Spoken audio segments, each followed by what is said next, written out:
Hello. We're going to talk about emotion today. Let me set the scene for you. I have lit, it's a cold and blustery day here today. I've lit candles and the majority of them are clove scented and there's one cinnamon one. So if you can imagine, that's what I'm surrounded by right now. I pulled us a card from my new to me Oracle deck, Australian Feather Magic. And how I do it is I shuffle till, see how that one has stuck out? That's how I do it. But I did this earlier. And the first little bit of shuffling and I got one spiral out. I sometimes get that. I get it. Sometimes they fly out of the pack. I mean, there's no mistaking. It's for us. So this was our card for today. This magical feather is the symbol of the journey of life here on your planet. You arrived on this planet as a spiritual being, represented by the white, within a physical body. The brown symbolizes being grounded by the earth. You excitedly chose this form so as to enjoy the enormous spiritual growth that comes from traveling a journey within a physical world. It is certainly not for the faint of heart, as embracing a world of duality can be extremely challenging. So good for today. You understood before you came that in terms of eternity, you will never truly arrive. But that you are also to continually enjoy the exhilaration of stretching into the ocean of infinite possibility so as to create your dreams and desires. I'll pop this in our group in the sacred space because it's just so good. This is for our opening to abundance journey, isn't it? It's just so good. You understood the importance of enjoying the ride. If nature spirits have floated this magical feather into your hands today, they wish you to understand more fully the importance of your sacred journey. No one else can travel this journey for you, and no one else can create your dreams and desires. It's up to you. The best way to ensure your success is to find the gift within every tiny step along your path of life, and this also includes the challenges and the struggles. By finding the gift, you'll be able to find the joy, and then you can truly enjoy the ride. It's never about arriving at the destination. It is always about enjoying the scenery along the way. Today, ask yourself, am I enjoying the journey? If not, take steps to ensure that you are. That's a lot of what we have spoken about so far. I'm setting the scene, laying the groundwork for these months ahead, and that is exactly why we have been doing what we have been doing. I'm asking you to be open and bring that childlike sense of curiosity, which is an enthusiastic vibe. The prejudgment or non-judgment, it's all things which open you up and help you to be in the present moment and enjoy the journey, enjoy the ride, because we suffer from the when-thens. When I have that job, then I'll be happy. When I find my life partner, then I'll be happy. When I get the promotion, when I have the car of my dreams, then I will. It may not be happy, it may be relaxed. Maybe I will enjoy myself when. Maybe I will give myself time off when. I will begin to look after my health when I have some money to go to exercise classes. We make these barriers, these conditions to our present moment happiness. And as we know from our little introduction that we've done so far to the law of attraction, if like attracts like, we are constantly just creating more of what we don't want. All of our focus is on what we are not allowing ourselves to do, not receiving, putting off till later, and always looking to this random point in the future, or maybe a very specific one in your mind in the future, keeps it over there all the time it's over there. So what we're attracting is more later, give it to somebody else for now. Every time you don't take joy in the present moment, every time you do not receive anything wonderful, relaxation, love, joy, now, every single now moment that you have where you don't do that, you're communicating to the universe, I'm not important, look after somebody else first. Take care of, other people who are asking for what they want right now, if not demanding what they want right now. So today, I don't know how these pens are going to be. Let's try this one.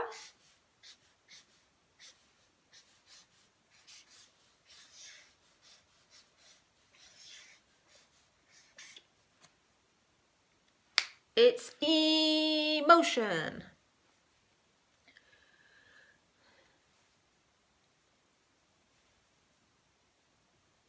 I do hope that's not backwards. I'm looking at my thing and it's backwards. I hope it writes itself when I show this to you. There are some, as I introduce a little bit of the next, in this instance, law of attraction is what we've been covering. As I introduce a new little gem of wisdom, a new concept, I then am also bringing into the discussion the side effects which seem to automatically happen with our brains, with what we do with our heads. So all I've introduced so far is that we're all energy, everything is energy. We're emitting vibrations, we are vibrating at certain levels, different levels all of the time. And like attracts like. What we tend to therefore want to focus on, if we want more and more of the good stuff, is to be thinking about, speaking about, acting on, planning with all of the good feeling emotions, the things that feel good to us. We want to be focusing on those in order to attract more of those feelings to us. That is the gem underlying the law of attraction, far more than the stuff we can get, the things.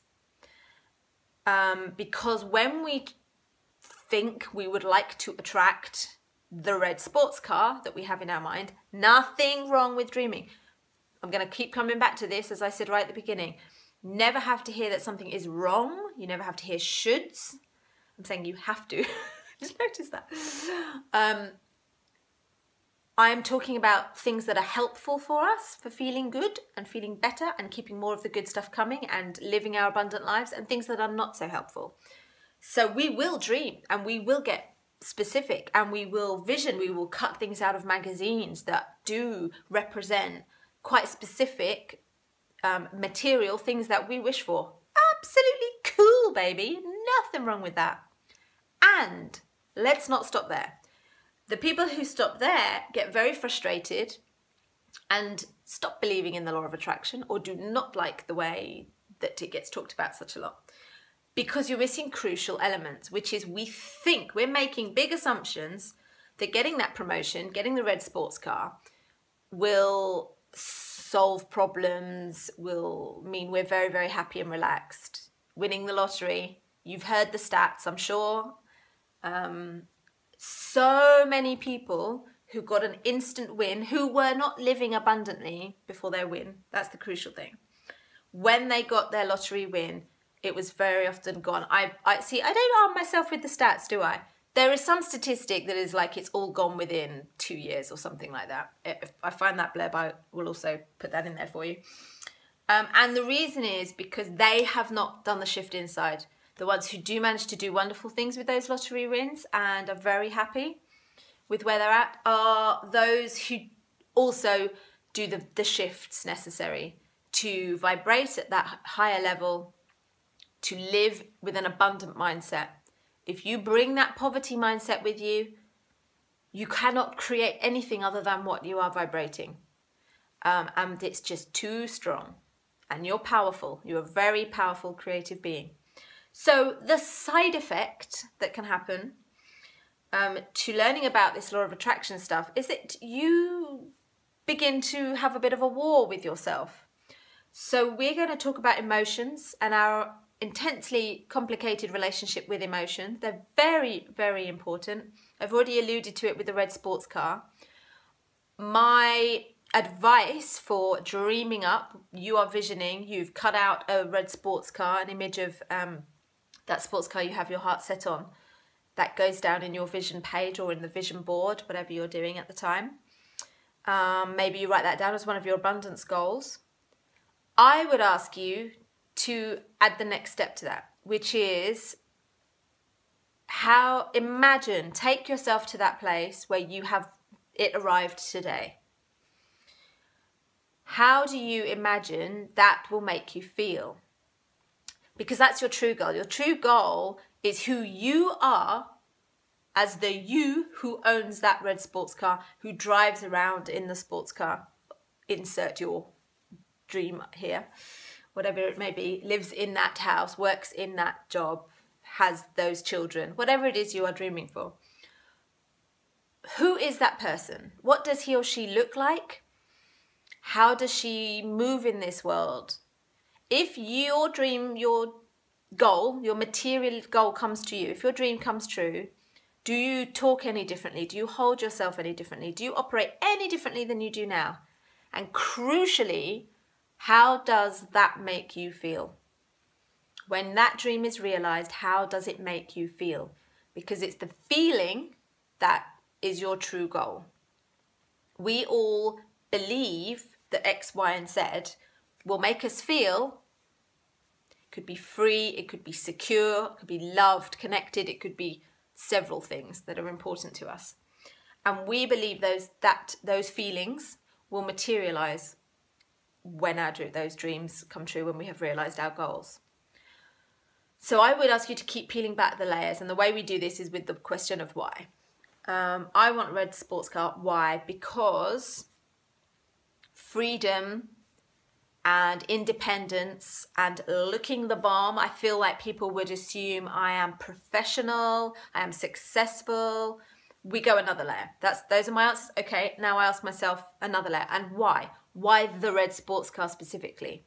Why do you want to feel successful? Why do you get to the why underneath that layer? Because I maybe have a bit of insecurity, so I want more people to see me, see that car, and see that I'm successful, and therefore believe in me. Okay, so you want people to believe in you. You want people to look at you a certain way. How are those ways? Let's get underneath that layer. Why do you want people to look at you that way? Why would you feel more secure because you're driving the red sports car? It could be multiple layers to it. It matches my personality. I feel like it's the bright and bubbly, colourful reflection of who I am inside. And is there no other car that can do that for you? And the only reason we're asking these whys is because we very often work single-mindedly towards one goal, only to achieve it and then find ourselves incredibly disappointed. We're not actually disappointed in the thing. So I get my red sports car tomorrow. The disappointment is that it didn't bring me everything that I thought it was going to bring me. And that's because of the lack of self-awareness I had about the things I thought it would fulfill. Very often, we can't quite hold the vision. We're certainly not in our human minds as intelligent as the infinite mind. So I would recommend leaving a heck of a lot more up to source, your higher consciousness, the universe, whatever you feel comfortable with, in bringing you what you want in however it wishes. Don't get too hung up on the details. So your job is to focus on your why. That's all you need to worry about. The what, I encourage you to be a little more flexible on, the open-minded, childlike curiosity. And the how is absolutely none of your business. You have no business concerning yourself with the how that's going to come about.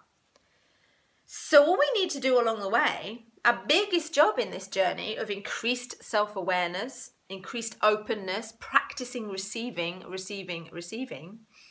playing with our own psychology, which we've already begun to do. I've talked about wordplay and using words that gel, feel good to you.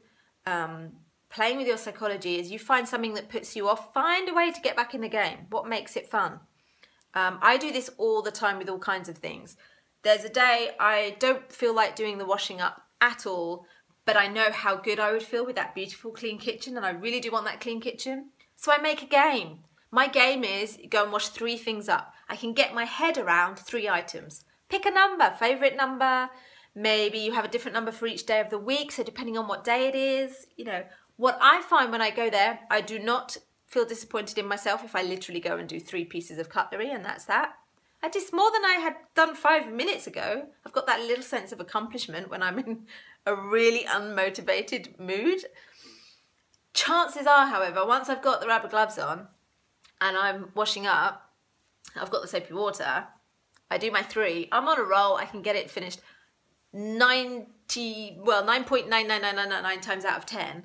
I do the whole washing up by the game, by just starting the game, because I could get my head around 3 items when I wasn't in the mood at all.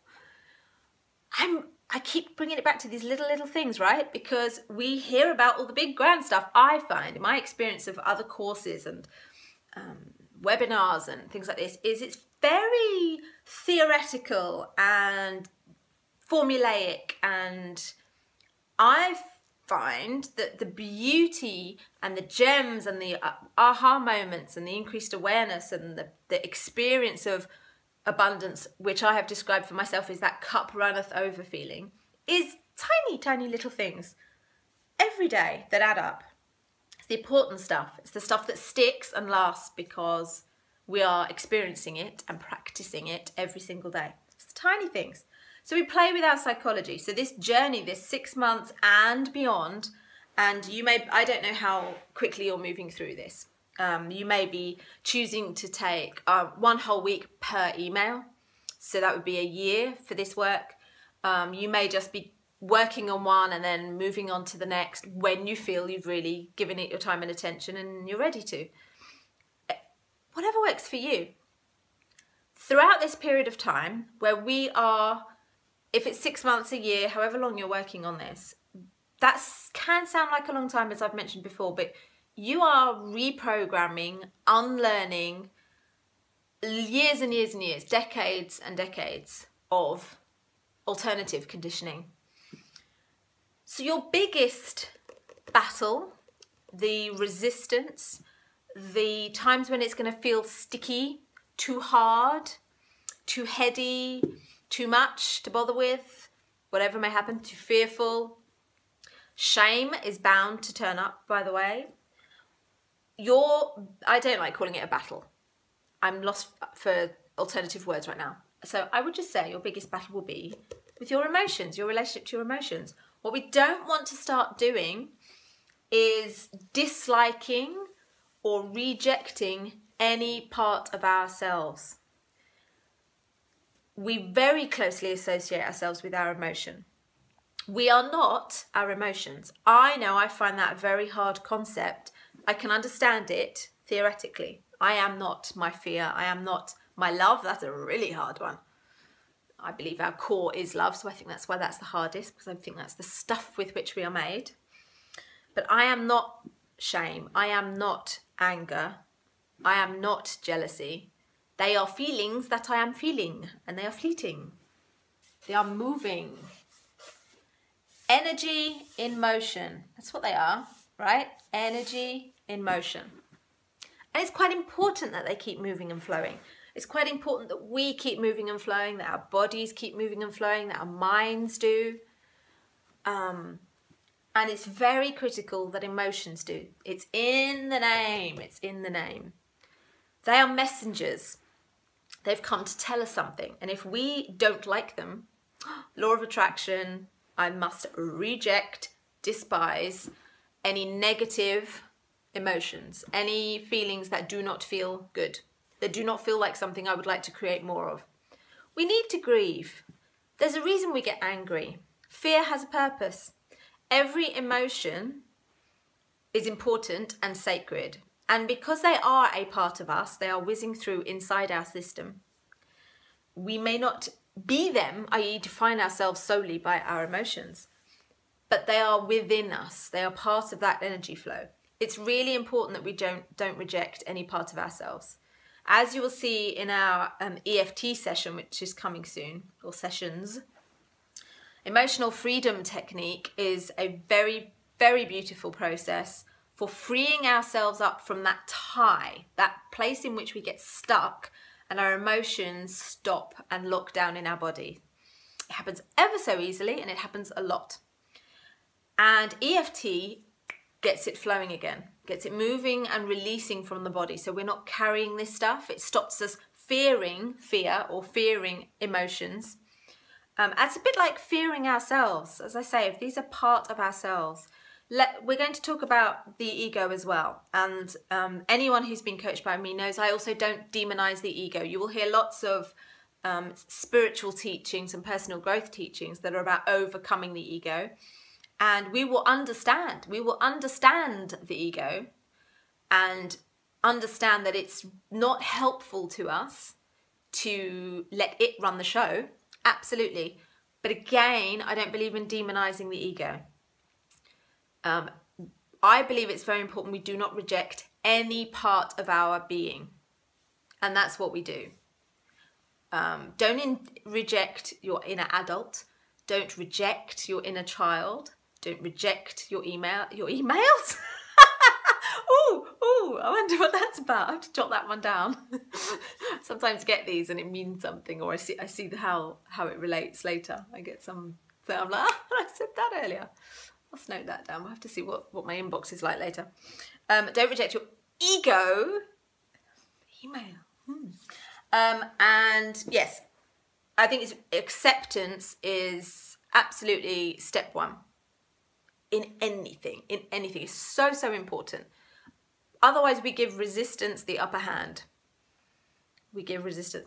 So I want to do a little demonstration of, here's me and I'm resisting an emotion. We could pick fear, we could pick anger. Let's go for fear. Fear's coming at me from wherever it is born. It's wanting to flow through me. Okay, how's about, this might be easier to see. Imagine I'm with somebody who is fearful. They are projecting fear, communicating lots of fear, inviting me to join in with that fear. So fear is coming at me. When I reject an emotion, whether this is one that has been born inside of me, thanks to my thoughts, or that's coming from somebody else, I put that big barrier up and I fight. I'm going to reject this. I'm denying it. I will not have it. I do not want to feel this. Can you imagine? I only have the one hand here. So this is coming at me. Can you see what's happening with these waves? They're getting built up and built up and built up behind this wall. I'm here and there's my nice strong barrier that I'm trying to hold up to reject this. And it just gets bigger and stronger and more forceful.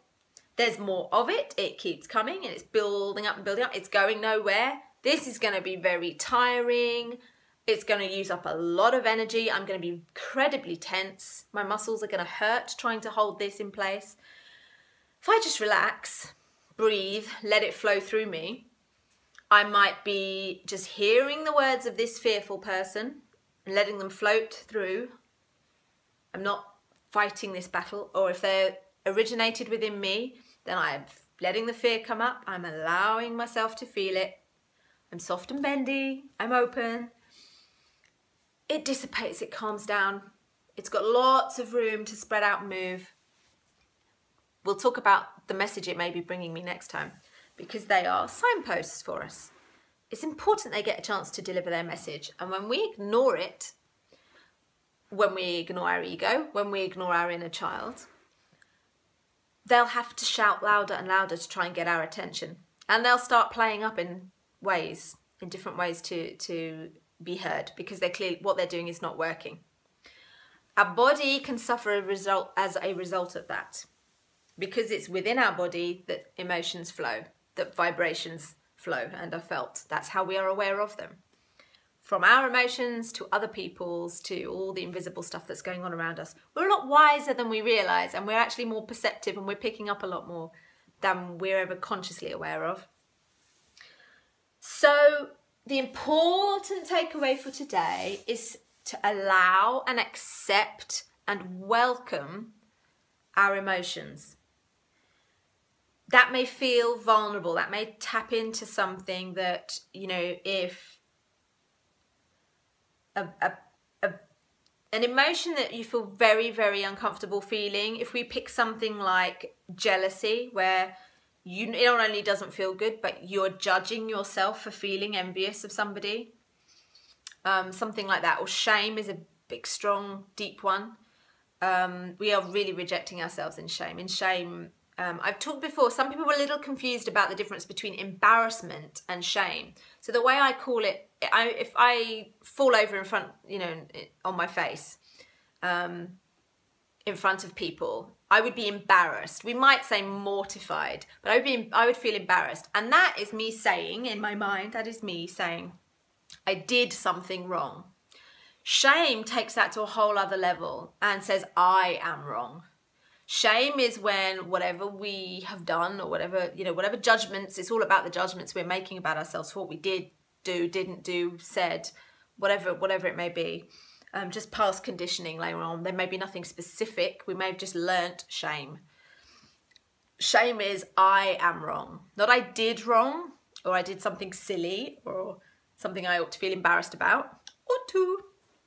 But it is I am wrong for doing that. I am stupid. I am dumb. I am clumsy. It's really loading it on and taking responsibility for something that it adds on lots of layers. I'm not acceptable to other people. I am not loved. I do not belong. I'm an outsider. I'm wrong. I am wrong. That's a good way of it. I am wrong. So shame, maybe envy, maybe guilt. Maybe hey, guilt. I'm the guilt one. Whatever you don't like feeling, when I use words like welcome it, receive it, and accept it, welcome in particular. Welcome is like not just saying, okay, I accept that it's here. It's like, come on in. That can feel challenging. It can make you tear up straight away. If you tear up with any of these, putting into practice any of these things, can I just tell you, it's a bloody beautiful sign. That's release. The body is releasing some. You are healing. Right there, you are healing. And you are moving, shifting some old stuff. It always feels that painful or teary because it's release. It's stuff that we've been holding on to. And we're giving ourselves permission. Good old permission. Old-fashioned permission. To feel it. To be okay with ourselves even though we're feeling this emotion. Step 1 of EFT is a setup statement, which is even though I feel shame, I love and accept and approve of myself. There's a reason that is step 1. It's the hardest thing for many of us to do, and it's so freaking powerful. So just one takeaway for today. I know I've said a lot, but the thing to take home today, emotion is energy in motion. That's all it is. Let's start to remove some of that judgment we've piled onto all these different feelings.